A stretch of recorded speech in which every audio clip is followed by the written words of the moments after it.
الرحمن الرحيم مالك يوم الدين إياك نعبد وإياك نستعين اهدنا الصراط المستقيم صراط الذين أنعمت عليهم غير المغضوب عليهم ولا الضالين.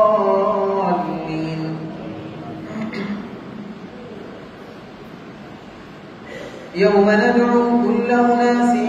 بإمامهم فمن أوتي كتابه بيمينه فأولئك يقرؤون كتابهم ولا يظلمون فتيلا ومن كان في هذه أعمى فهو في الآخرة أعمى وأضل سبيلا وإن كانوا ليفتنونك عن الذي أوحينا إليك لتفتري علينا غيره وإذا لاتخذوك خليلا ولولا أن ثبتناك لقد كدت تركن إليهم شيئا قليلا إذا لأذقناك ضعف الحياة وضعف الممات ثم لا تجد لك علينا نصيرا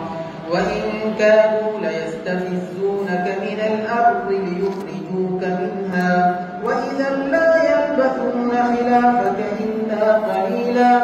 سنة من قد أرسلنا قبلك من رسلنا ولا تجد لسنتنا تحويلا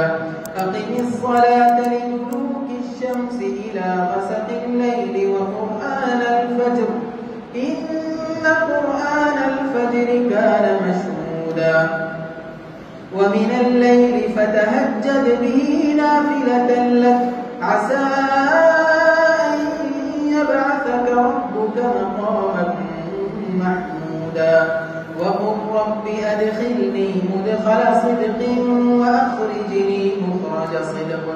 واجعل لي من لدنك سلطانا نصيرا وقل جاء الحق وزهق الباطل إن الباطل كان زهوقا وننزل من القرآن ما هو شفاء ورحمة للمؤمنين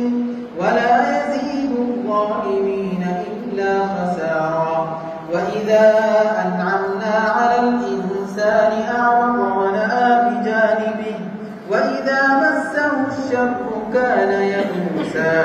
قل كل يعمل على شاكلته فربكم أعلم بمن هو أهدى سبيلا. الله أكبر.